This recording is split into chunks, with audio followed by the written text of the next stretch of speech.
Hello and welcome to another episode of Conversations with Alison J, The Journey to Here. I'm Alison J. Please remember to subscribe to the channel, like the videos, and share. Today, I'll be speaking with Wanda Irving.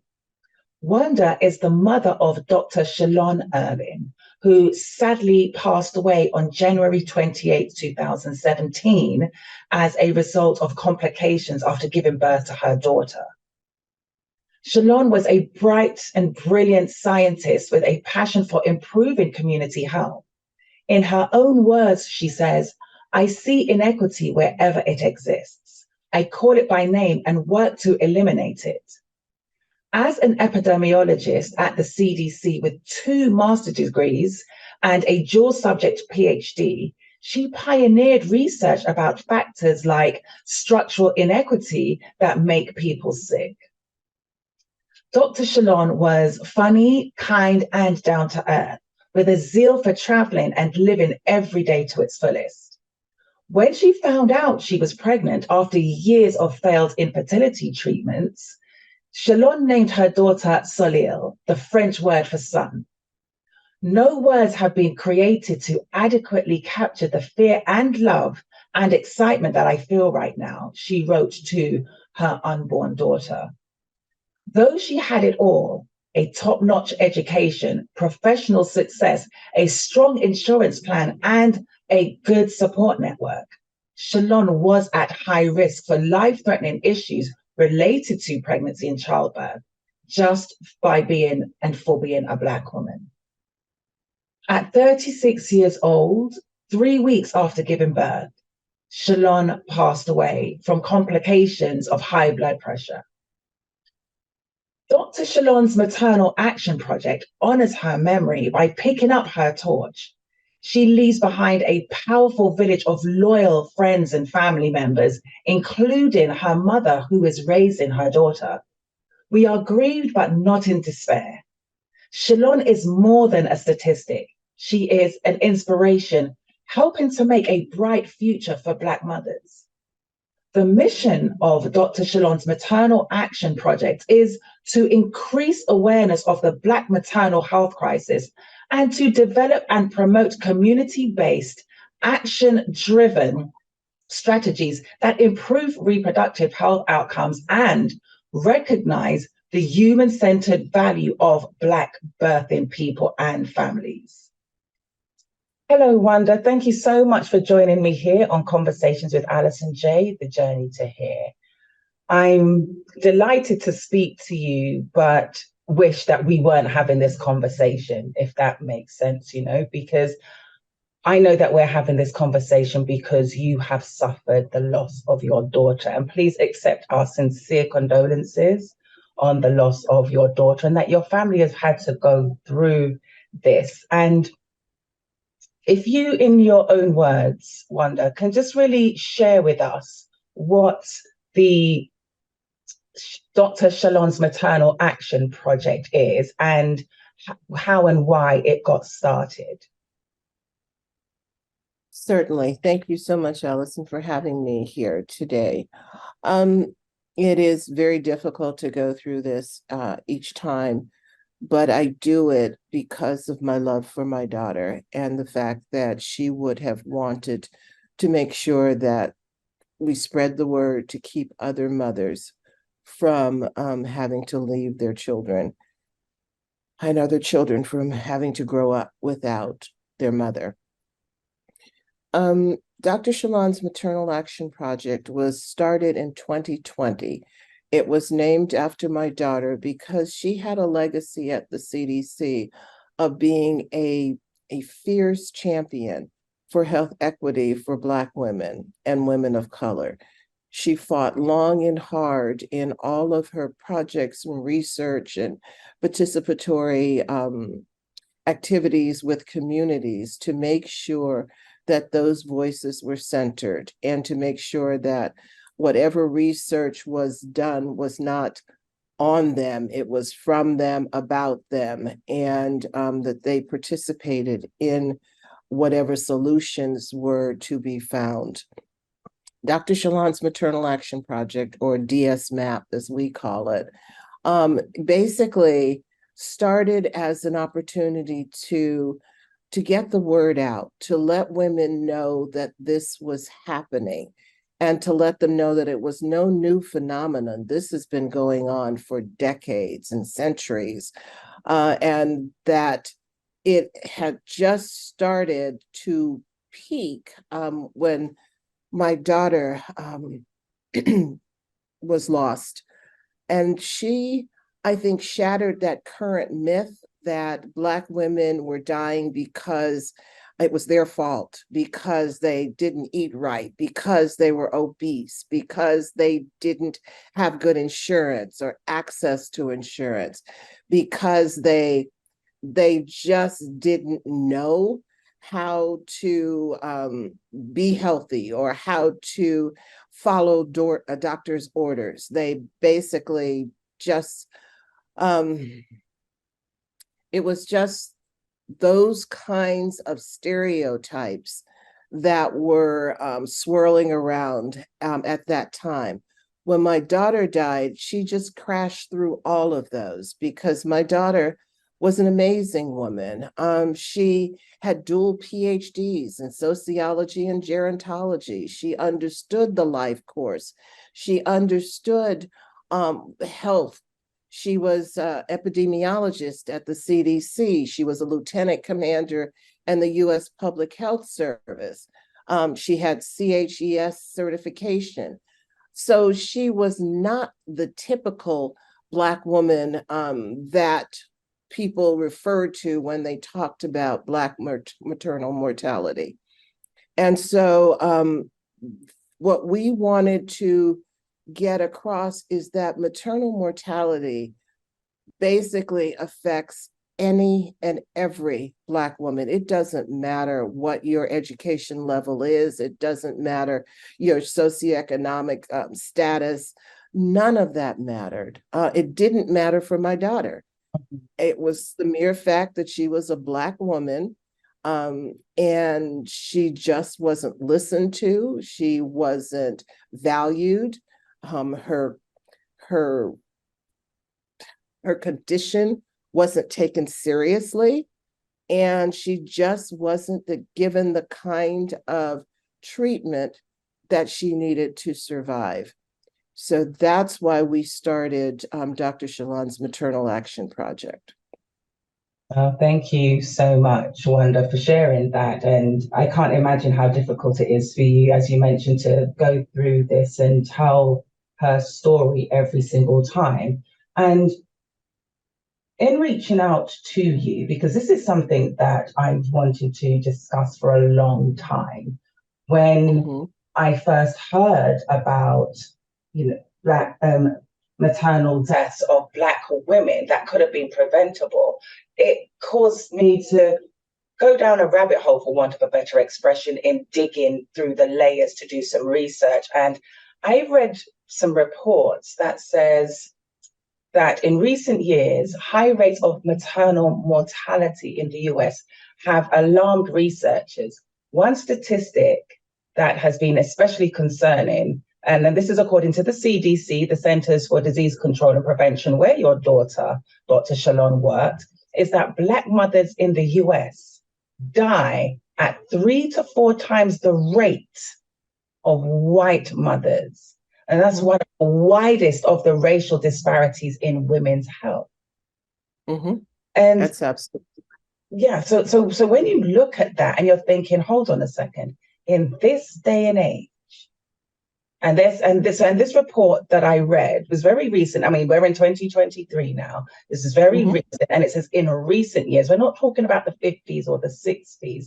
And it's something that you said when you were talking about your daughter, is that you said that so that research being done on Black women. Can you talk to us about that? Well, those statistics are quite alarming that you mentioned. And I think the most alarming fact is that they keep rising. They're not going down. They're going up. And I think what has been touted by the CDC is that between 700 to 900 women die each year. and no one's taking an accurate count. So there could be a lot more than that are dying. I know in 2021, the CDC actually reported 1,200 women died that year. And the saddest part is that 84% of those deaths are preventable, totally preventable. So that, to me, really hits home, and it's just such a sad statistic. And one of the things you also mentioned, you said 3 to 4 Black women are more likely 3 to 4 times to die than white women. There's another statistic out there that I found quite alarming as well. Black women with college degrees are, I think it's 6 times more likely to die than white women with high school education. Now explain that one to me. High school, and it didn't even say that they had a diploma. It just said high school education. So they may they even are high school. That's right. That's absolutely right. But Black women with college degrees are more likely to die in childbirth and as a complication than white women. And that, to me, it's just unfathomable. How, why? And so I'm sorry, I totally missed your other part of your question. Could you ask me again, please? Of course, of course. When you were speaking about your daughter, and you mentioned that you said something about research being done on Black. Yes. Yes, and that's been the case ever since slavery. We weren't ever included in that. We weren't included in research questions, or how do we, let me rephrase that. We were never included in projects that were about us and for us. It was always a very patriarchal kind of research study, which is what scared most Black women away and didn't want to participate in any of those studies, because it was never for us, about us, by us. It was always by someone else, and they were designing it from a totally Western perspective. It didn't really center Black women at all. And that's the same with my daughter, and she refused to have any of her research used that way. If it were about Black women, then they had to be a part of it. They had to be a part of designing it, and that was just the kind of person she was. Wow, and it's interesting that you should say that, because I recall reading some time ago that there was a doctor, and when he did all of his gynecological research and studies, it was on a Black woman. And then if we look at Henrietta Lacks as well, that how her the cancer cell, she had cancer. She's an African American woman, for those that don't know, and her cancer cells were the source of a research, and she didn't know about it. And up until I think it was very recently, her family have been fighting. Have been fighting this in the courts, because it's like, how do you do that? And then everything else that came out was like, so it says that the family of a Black woman, this is some of the research I found about Henrietta Lacks, the family of a Black woman whose cervical cells were harvested in 1951, that's 72 years ago, without her knowledge, and replicated infinitely ever since. Now, this is something I read in 2023. Her cells were harvested in 1951. So 72 years later, the knowledge and the research from her cells are still being used without her knowledge, without her consent and without the consent of any of her family. Yeah, and that's the way it was. And I think the doctor you're probably referring to was J. Marion Sims, who did the operations on the Black slave women. Mm-hmm. And without anesthesia, without their approval, without anything. It was as if they were, lab rats. And that's it. And the Henrietta Lacks situation doesn't go unwarranted. I mean, there are a lot of different examples like that, where Black women were just used because they were property and it was easy. And there was no one that they had to be accountable to or answer to. And so all of that went into the fact that they were used as guinea pigs, as studies, and never, ever was there any kind of retribution or any kind of what would I like to say? Any kind of acknowledgement to them or their family for the contribution that they made to history. But those kind of things, look at the Tuskegee Airmen. The list goes on and on and on. Mm-hmm. It's nothing new that's been going on for decades. And it's just a point where I don't know about other people, but I'm at a point now where I'm 70 years old and it's like, it's time for this to stop. I don't want my granddaughter to have to go through this. Had I known a lot of what I know now when my daughter was in the hospital, then I probably would have done some things differently. And that's what is very important to me now, that we have got to put an end to this. Otherwise, it's going to continue. And our granddaughters, our daughters, our sisters, all of them are in danger of losing their lives because those lives are just not valued. Yes, and something that you mentioned, there's no acknowledgement, but not only was there no acknowledgement, there's been no apology. No, absolutely not. No. No apologies whatsoever for, and yes, thank you for reminding me of that one of Dr. Sims, when I was reading that and the fact that they were doing their operations and research on these Black women with no form of anesthesia. And that kind of leads me into thinking about it when we look at, again, the research and the statistics and even the admission of some doctors as well.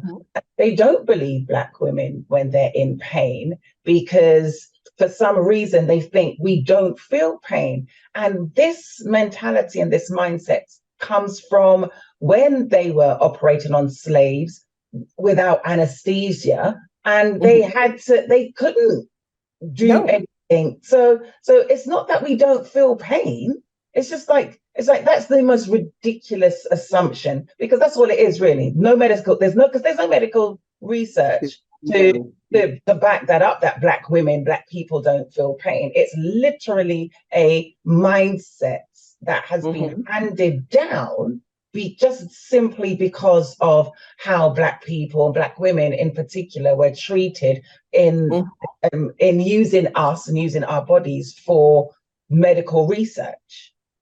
You're absolutely right. And those stereotypes are still being taught in medical schools today.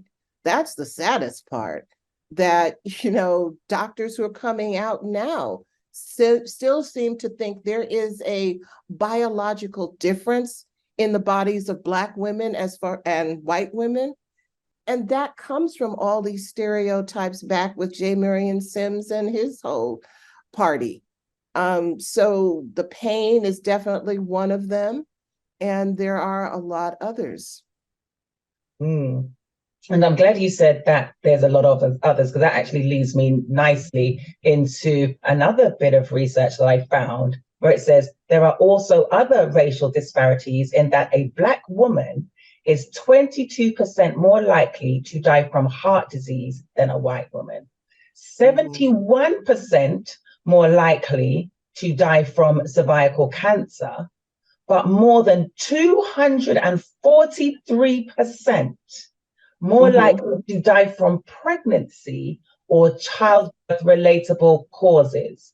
And it said in a national study of 5 medical complications that are common causes of maternal death and injury, Black women were 2 to 3 times more likely to die than white women who had the same condition. So even though I mentioned earlier that they're 2 to 3 times more likely, the bit that this additional research I did said that they are 2 to 3 more times more likely to die than white women of the same condition. Yeah, and a lot of that can be attributed to the weathering of Black women as well. You know, we go through an awful lot. Being Black in America is not an easy task. And it does, in fact, wear on us. The stress of just being Black, the stress of going to a store and being followed around while the white person's over there stealing them blind, but no, they're still chasing you all over the store. So it's that kind of, you know, trauma that our bodies go through that leads to a lot of our health disparities, and what causes us to not be, I don't want to say as resilient, but not to have our bodies able to weather a lot of the kinds of stress that we go through. And to be honest with you, some of the stress that we go through and our bodies go through, you mentioned that some of the deaths are preventable, but some of these stresses are also preventable in that if we were just listened to, if we were just treated as people, if we were taken seriously, some of these stresses our bodies more than likely wouldn't even know about to have to weather them and go through them, don't you think? I think had we been treated as human beings from the very beginning, it would be different. Those stresses, I think, are put on us from the time we're born, and they continue and get worse as we get older. If we were to not have to carry that burden, then perhaps a lot of those disparities wouldn't be as great as they are. But I think you're right in saying that a lot of it is because we are just not viewed as a valuable commodity. And we just go through this a lot of times because we're not listened to, because we're not believed, because we're not treated correctly. And we're just allowed to be without the kind of respectful care that anyone in this country deserves. We just don't get that.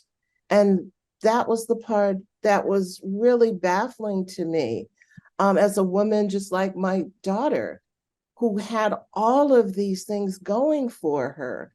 How could she be treated as if she were just, I don't know, an ignorant washwoman, and wasn't given, not even given the decency of listening to what she was saying. My daughter went back and forth to her high-risk doctors no fewer than 7 times in a week, 2 weeks, in the last 2 weeks of her life. She was back and forth into those doctors' offices. She presented with swollen limbs. She had headaches. She wasn't voiding. She didn't feel well. She kept trying to express this to the doctors.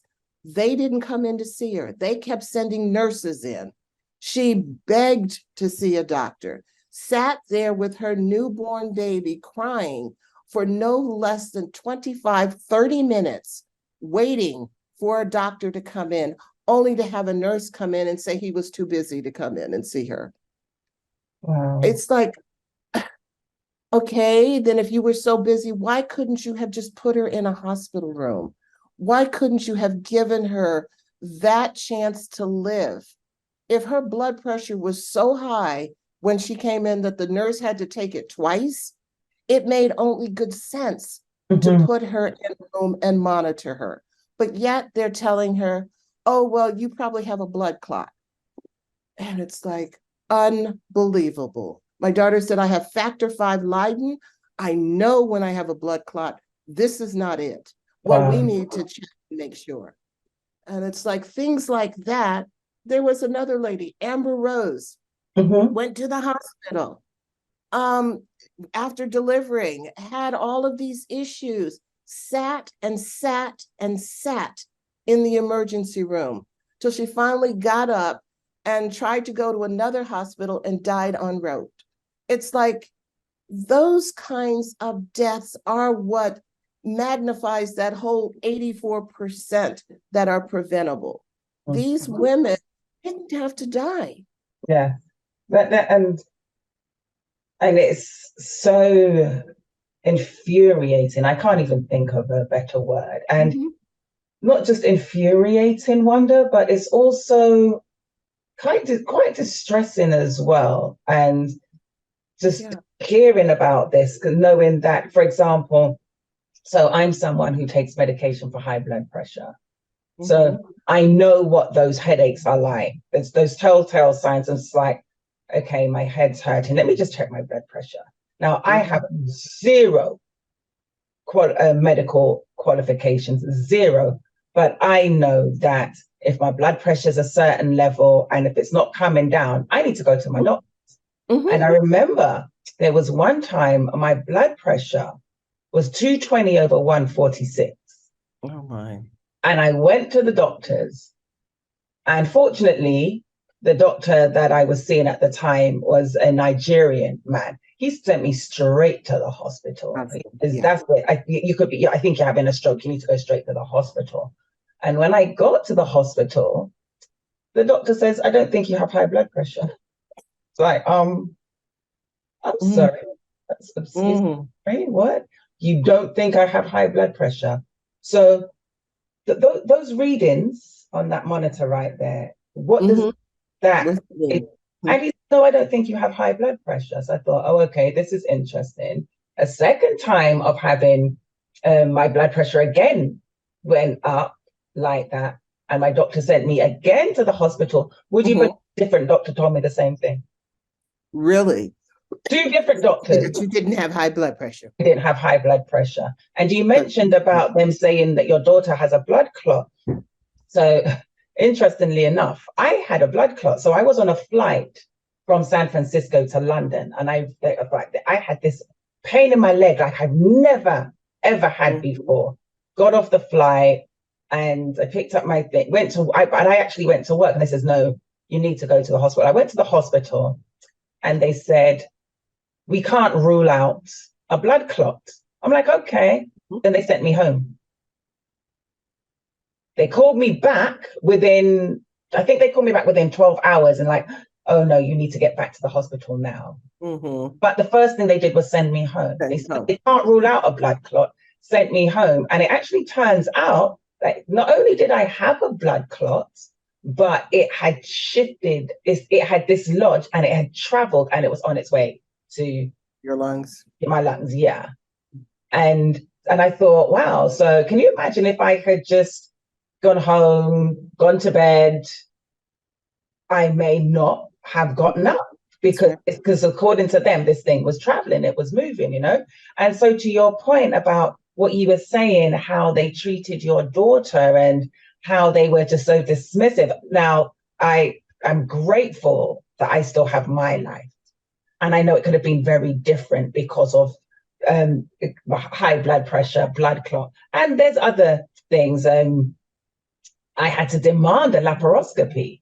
And I ended up having to have surgery as a result because having 2 blood transfusions and all the rest of it. So I get it when you're not listened to. I get it when they don't hear you. And believe me, I know how that feels because sometimes I'm just like, am I going crazy? Is it me? Because the reason that I say that is in one respect, I was a bit relieved when they said, oh, you do have a blood clot, because I think for us as Black women and us as Black people, we are so often so dismissed that when we are going through pain, we question ourselves. That's right. Because I know, because I remember thinking, oh no, Alison, it can't be that painful. You must be making it up. You must be making it up, right? Because of having a history of going to doctors and them not believing you, them not listening to you, them just brushing you aside like you're just brushing away a fly or something like that, right? Yeah. And so to know that, and to know that this is still going on, and I'm not going to be honest with you, some of that was not just, that was both in the UK and also here in the US. So it's a thing where you just look at it and you just think, what is it going to take? What is it going to take for the medical profession to start listening to us and taking us seriously as well, so that we're not dying unnecessarily like this? And Alison, in my mind, until there is some accountability that these doctors have to face, nothing is going to change. They've got the protective blue that keeps them insulated from any kind of serious legal challenges. And until we pierce that veil and say, you lose a mother, you're going to be accountable for that. You know, whether it's murder, manslaughter, something. Maybe we need to come up with a new term or whatever, but they need to face the consequences for that, which has not happened. And I noticed, I've talked to other mothers and other grandmothers like myself. They said, well, we wanted to file a lawsuit, but there are so many barriers in the way that it's just not worth it. And we don't have the money to keep fighting like this. And they're not going to admit that they were wrong. And, you know, my daughter came into the hospital. She was unconscious when she came, because that last visit, she'd gone back in. She'd gained 9 pounds in 1 week. She was really just desperate for help, but they patted her on the head and sent her home. She collapsed 5 hours later.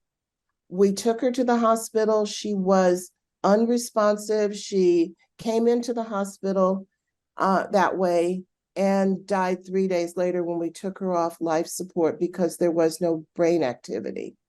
I demanded an autopsy because I was told anyone that comes into the hospital that is unconscious, and dies, they have to do an autopsy. The doctors refuse to do that. They absolutely refuse. Why? They say, if you want one, you pay for it. But I'm sorry, Wanda, I'm sorry. But refused it.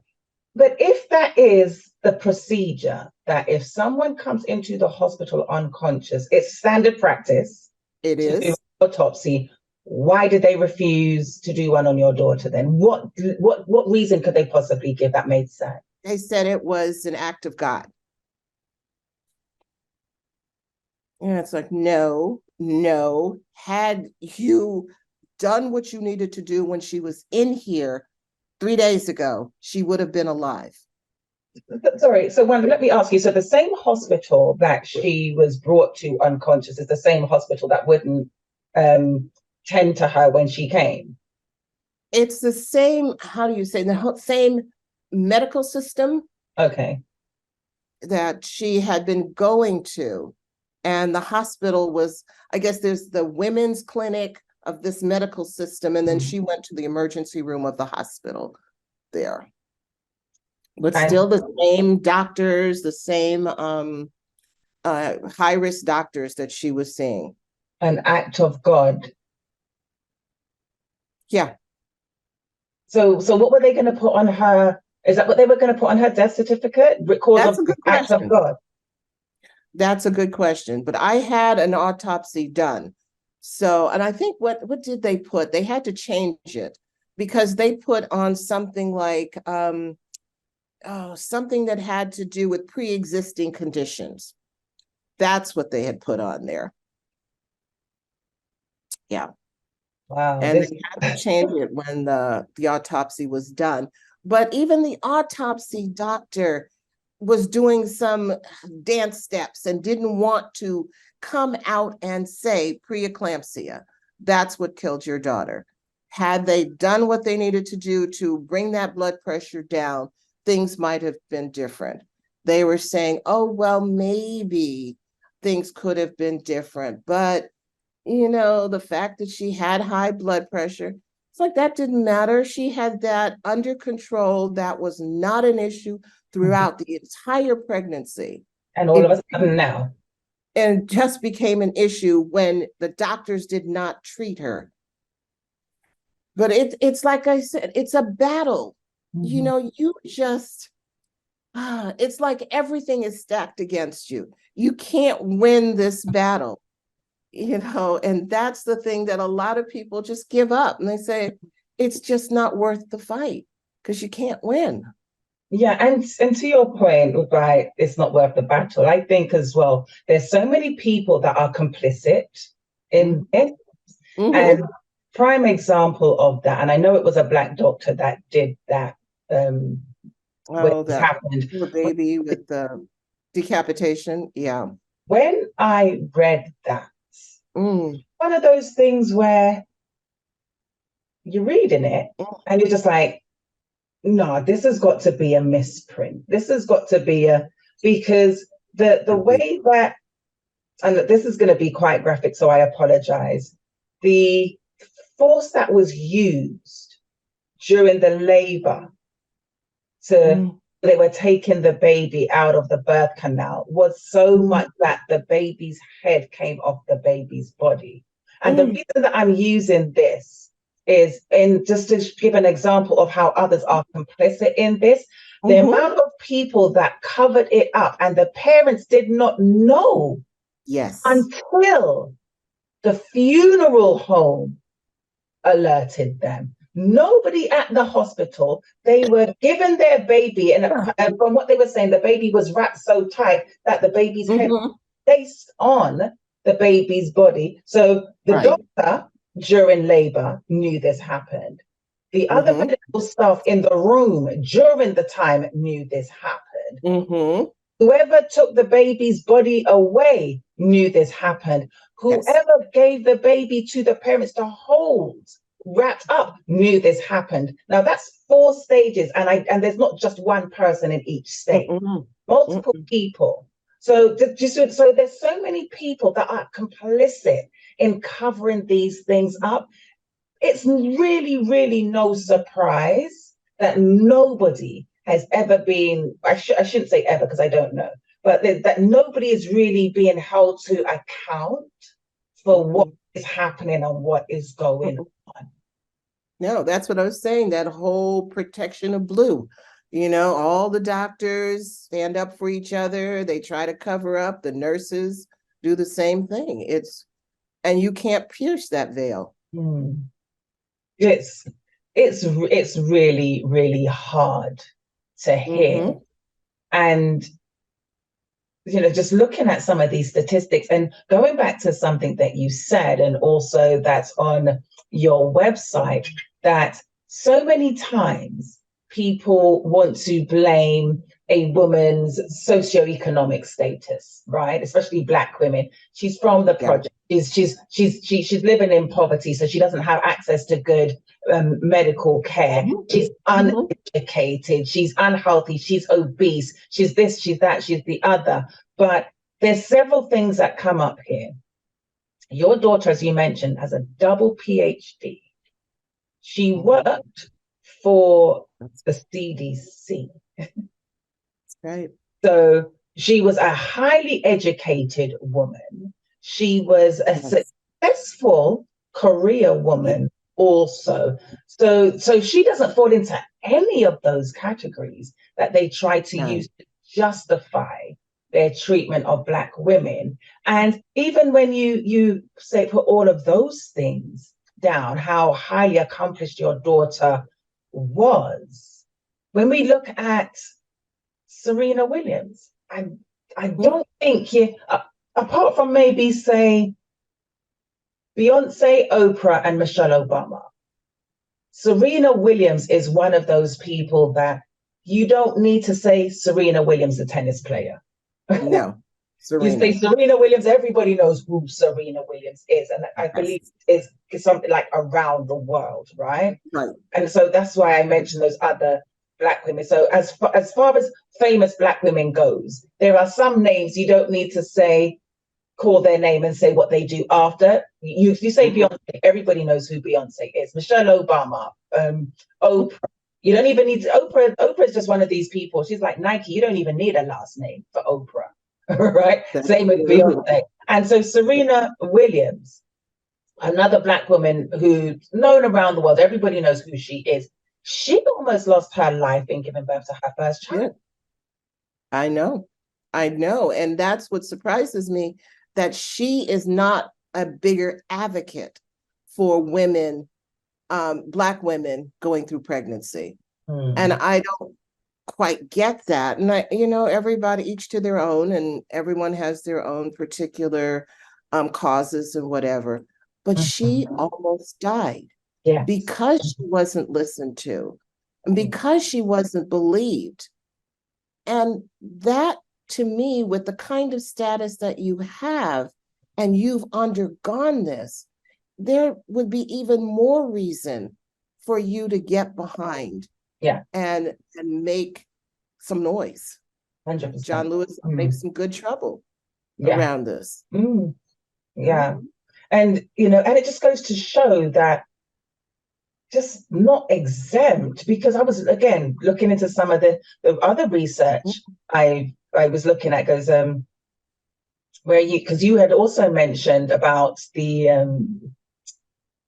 CDC now estimates that 700 to 900 new unexpected mothers die in the US each year, and an additional 500,000 women experience life-threatening postpartum complications. And morbidity. More than half of these deaths and near deaths are from preventable causes, and disproportionately number of Black women suffering. But this is something that was really alarming. This is the case for Black women far more than white women. Giving birth can amount to a death sentence. African American women are more likely, as we've discussed previously, to die during or after delivery than white women. Now, this is it. According to the World Health Organization, their odds of surviving childbirth are comparable to women in countries such as Mexico and Uzbekistan, where significant proportions of the population live in poverty. Now, if we look at countries like Mexico, if we look at countries like Uzbekistan, these are countries that are typically considered to be countries with large amounts of poverty. And so the fact that Black women are dying at the same rate as people from these countries, and yet and I told you, because I know that you mentioned Serena Williams not being a bigger advocate, and I get that, but the fact that these are studies coming from the CDC, these are studies coming from the World Health Organization, but yet you mentioned earlier that the numbers that they quoted at Black women being 3 to 4 times more likely, the numbers are not going down, they're getting worse. But yet these big organizations know about it. Yeah, they know about it. They have been going back and forth on the numbers because no one really knows how many women are actually dying. There's a guesstimate between 500 to 900. No one has been keeping track of those women who are dying. No one was really counting them before, like the maternal morbidity or maternal, the committees, is it the maternal mortality review committees? that are now being set up in different states. And they are actually counting those women that are dying as a result of pregnancy or childbirth related complications. That's now one of the boxes you can check off on these reviews. That wasn't the case before this happened. So those numbers are really kind of fluid. We don't know. What we do know is that America has the worst numbers of any developed country in the world. And that tells us something right there. I think that's a little bit of an underestimation in that tells us something right there, because yes, it does tell us something right there that and it's part of me is like, is the world not going to sit up and take notice of the fact that a country like America, where we're sending billions to support countries that are at war, we are spending billions bailing airlines out during a pandemic, but yet Black women dying from preventable, and I think that's the key word here, Black women are dying from preventable complications during pregnancy and dying after pregnancy. And it's the same as countries like, and no shade and disrespect to Mexico, but we all know that crime and poverty in Mexico it is quite significant. We're the same with Uzbekistan, a country in Asia.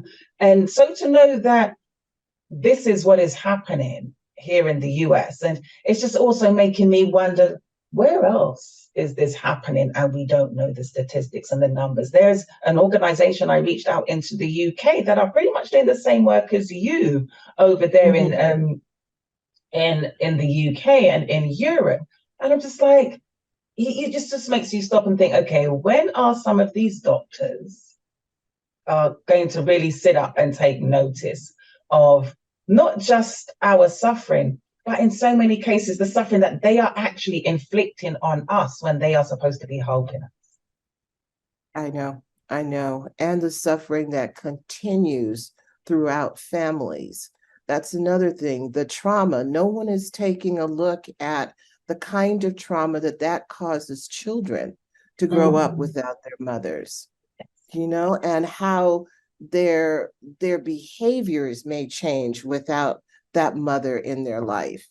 And that just is something that's not being counted at all toward any of this. But I think, to your point, whether the optimum word in your sentence was Black, that is the key. If this were happening to white women, there would be such an outcry, such focused attention on turning this around right away. But the fact that it's happening to Black women is just not that important. It's just not. That hit different. Change that. Wow. Like I said, the only thing is going to be holding them accountable. I'd love to see a class action suit on the health system across the board and say, look, this has got to change. You have killed too many women over these last 200 years. It just has got to stop. And you're going to be held accountable. Yeah, and it's interesting that you say that, because it's part of me just like, it just makes me wonder, they've killed so many Black women from preventable causes. It's like, how do you sleep at night? No, just it just really baffles me. And I was looking into a series done on ProPublica NPR, and it's Lost Mothers. Yeah, with and, Nina Martin. Yes. Mhm. And there was a doctor, Dr. Neil Shah. Now, Dr. Neil Shah is an obstetrician gynecologist at Beth Israel Deaconess Medical Center in Boston and director of the Delivery Decisions Initiative. Mhm. And that doctor also said that he had to delve deep into what's going on. And he says the common thread is that when Black women expressed concern about their symptoms, clinicians were more delayed and seemed to believe them less. He also goes on to say that it forced him to think more deeply about his own approach. There is a very fine line between clinical intuition and unconscious bias. And in reading that, and that is something from a doctor, it's almost like, and this is so bizarre, that on top of all of the trainings that doctors go through to become a doctor, what we now have to throw unbiased, unconscious bias training in there now, like treat people equally, as you want to be the treated, same. Right? It shouldn't have to be a case of we now need to tack on this extra module to take you through unconscious bias so that you don't kill the Black women in your care. And it's just and it makes me think, why did you become a doctor then if you're not going to genuinely care for and look after all people in your care? It's bizarre to me. Question. That's a good question, because they seem to forget their oath to do no harm. That just seems to just go by the wayside. And wonder what, I know that you says that they need to be held accountable, but is there anything else, in your opinion, that can be done, whether by the medical profession or us as just individuals, to help us eradicate this and stamp this out? Now, I understand and I appreciate some women, unfortunately, may still die as a result of complications in childbirth. I get that. But it's the preventable ones that we're really, really focusing on and looking at. And what can we do, whether we're in the medical profession, just a regular Joe public, what can we do to help eradicate this? I think it's important for us to understand what some of the warning signs are and what your options are. There are quite a few apps out there that help women who are going through pregnancy or childbirth or the postpartum period that gives them either a place to get answers, resources. We have one called the Believe Her app, which is a place for Black women to come in and talk and find someone who's walked in their shoes and can give them the kind of support. There's the Earth app out there that ranks hospitals and doctors. Do your homework, do your research, find out if that's the kind of hospital that you want to deliver in. If that's your only option, then build yourself a support system, whether it's a doula, whether it's a midwife, whether it's someone who has had some knowledge, some education around maternal mortality, what that actually means, what kinds of things you're going to be facing. Learn who you can go to in a hospital or a clinic if you're not being heard. Learn what some of the words are you need to be telling the doctor. It's like, I don't feel safe. I need to speak with the chief safety officer of this hospital or whatever it is. But learn who your next step would be or where your next step would be. Build those allies, have those conversations, those hard conversations. Don't wait for something like this to happen. And then you're trying to figure it out and what to do and where to go. As soon as you know you're pregnant, then you start doing that kind of research.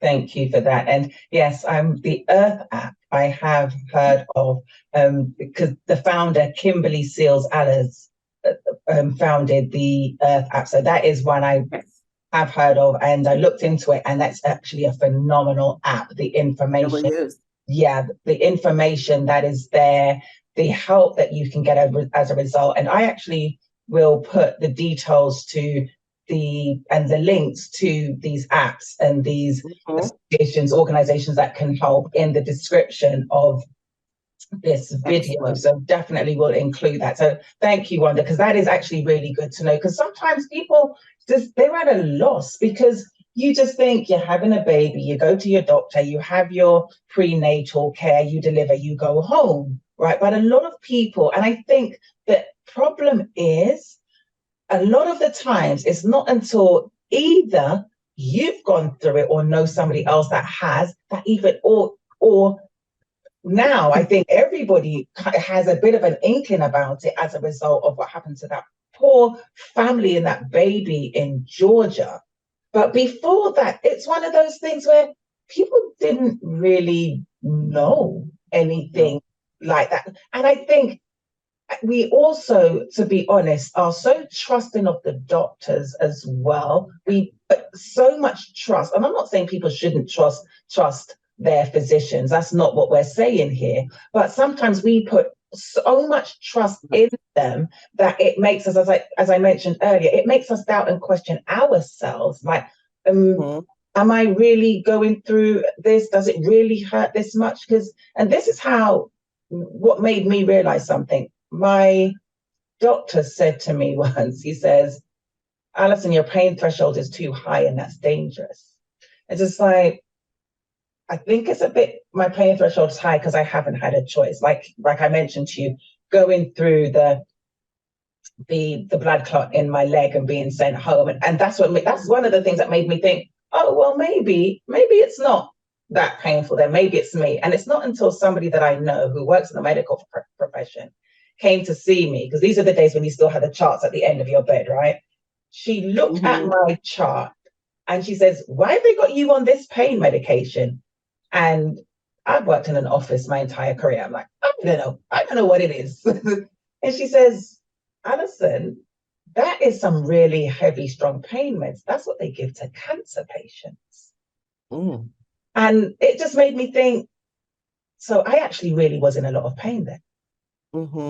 If that's what they're giving me to manage the pain, I really must have been in a lot of pain. But because of how I've been treated by the medical profession before that, and with the fact that I was sent home, it made me question me. It made me doubt me. And I think for a lot of people, that's what happens. So that may be why they don't, and you correct me if I'm wrong and what you think of this. And maybe that's why some people don't speak up, because they've been made to feel like it's all in their heads. It's not that bad. It can't be that bad. So they don't say anything. That's very true, because victim blaming has been the course of action since the beginning here. It's your fault. It's not our fault. You, like you said, you're crazy. You really can withstand this. It's not that bad. So you're right. There are a lot of women who have a fear of speaking up, or who have a fear of disputing that with their doctor and saying, no, this is more than that. So yeah, that's one of the reasons why those health disparities are allowed to continue. And I think one of the purposes of all the work that foundations such as yourself are doing is saying, actually, no, if you feel it's not right, say something, speak up. Yes. Speak up. Yes. Don't suffer in silence. Don't doubt yourself, second guess yourself, question yourself. And let's be honest, there are some hypochondriacs out there. We get that. We understand that. However, it's really better to be safe than sorry. And I'm not trying to say everybody must now go and flood to their primary care physician or their GP or whatever. But if you're genuinely feeling, if you're going through pain, you're feeling unwell, try really hard to speak to somebody. And I think what a lot of people don't realize, you can get a second opinion. Absolutely. Absolutely. And the first opinion is you. You know your body better than anybody else on this earth, doctor included. So if you're not feeling well, and you feel there's something wrong, there's something wrong. Mm. And you don't have to take that first opinion from the doctor. If you don't believe that he's not hearing you, he's not listening, he's not really understanding, find another doctor. Mm. Find someone you can trust. I wish every woman had the option to have a doula or someone like that in their life when they were going through. I wish my daughter had had that. But you have to have someone who's in your corner, who's advocating for you. Yes, and that is very key. And just, in line with what we can do to eradicate this, having had a look at the work that you do, I was looking, it says you've developed 4 pillars with which you use at the base of your action and strategic partnerships. And all the work that you do is centered around storytelling, empowerment, community building, and education. Can you share with us what that is? Well, with us, storytelling is actually sharing Shalon's story across the country. I do speeches and panels and talks on a regular basis during the year just to get that kind of information out there and to talk to women and to share with them the story of my daughter and what happened, what that means, and how they can take from it and be able to enrich or to have a better outcome themselves.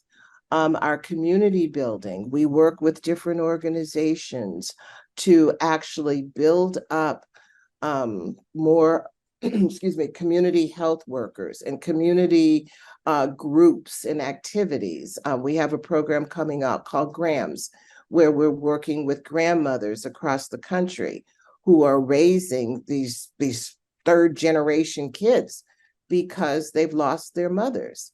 And so the whole thing around GRAMS and the community building is some of it is getting us back to where we were and where grandmothers had a really revered place in society, and where we were more centralized. We were more in, how do I want to say this?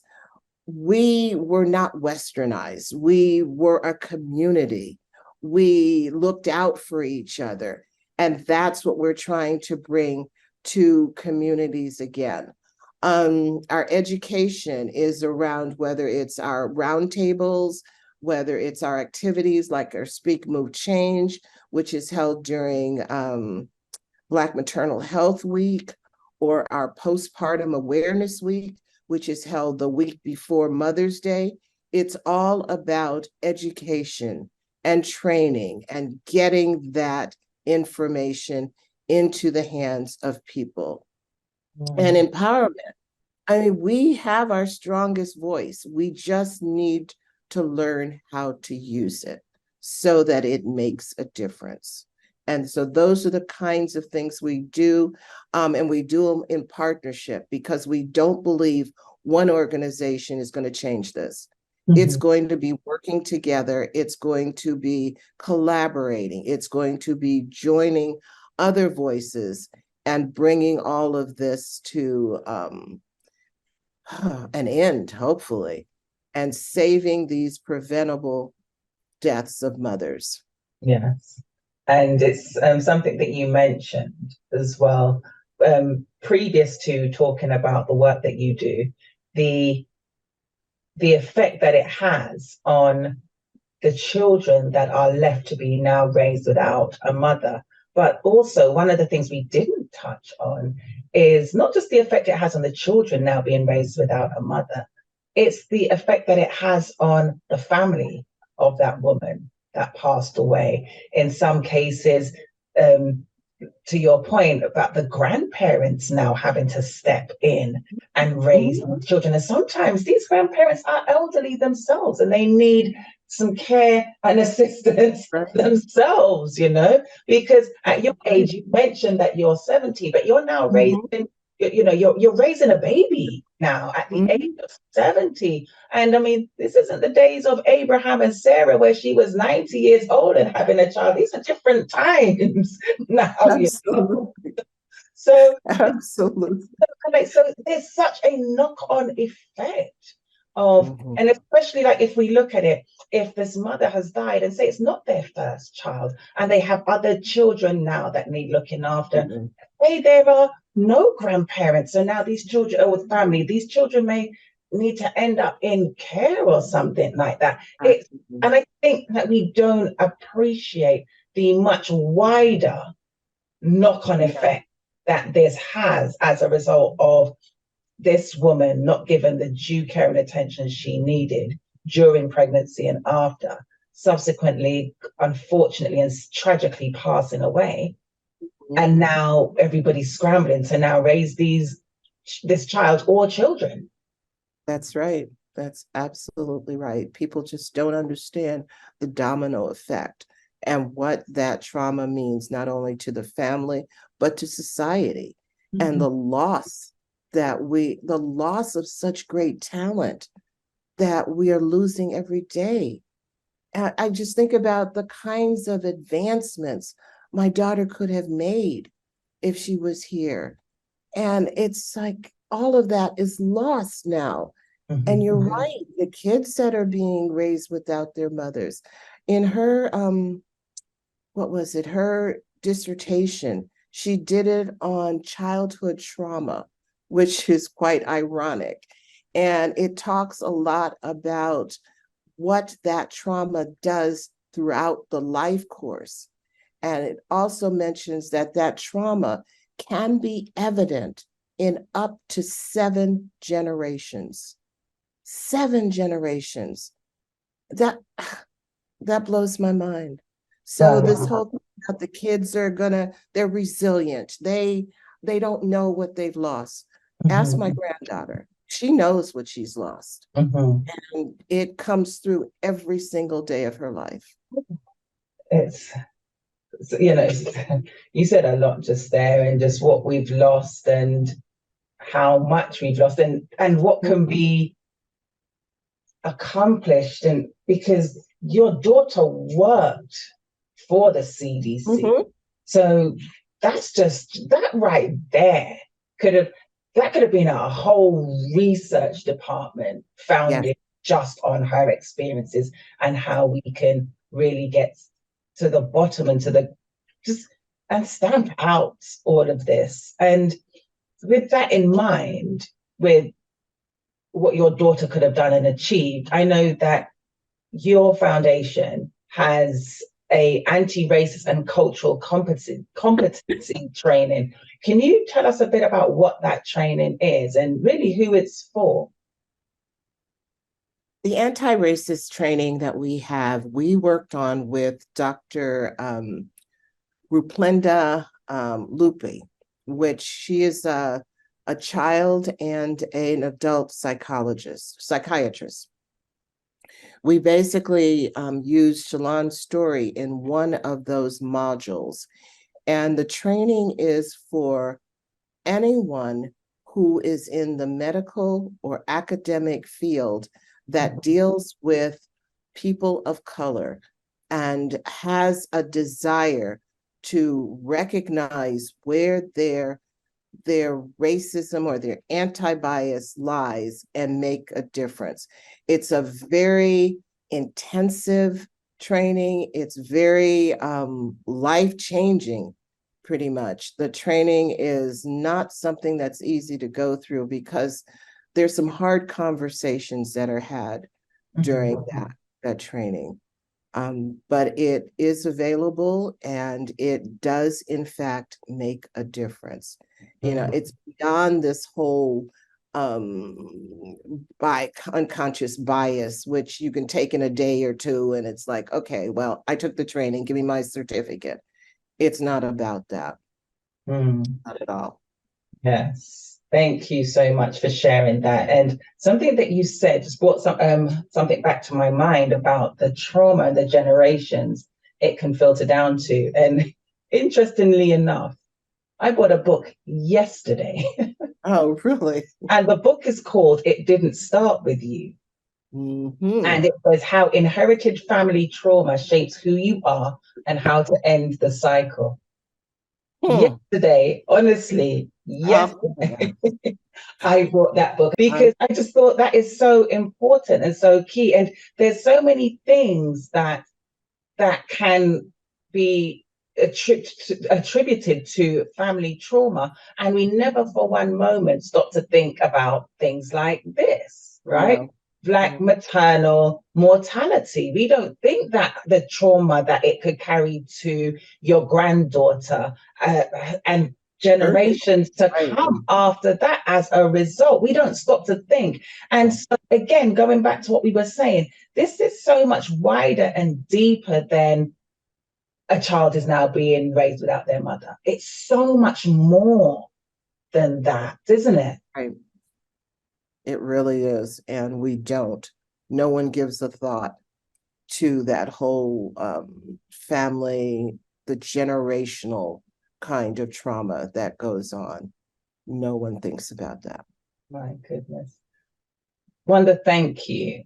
Thank I you, Alice. thank you so much for sharing with me and just educating us a little bit as well as to the facts, the figures, because that's really important for us to know. So that, because we don't want people to just dismiss it and think, oh, this is just an isolated case. This is just a one-off here and there. Mhm. It really, really isn't, especially when we look at the statistic I mentioned earlier that Black women are Black women are 243% more likely to die from pregnancy or childbirth related causes that Yeah. their white counterparts actually are treated for and survive. So this is such an important topic. This is such important work that you are doing.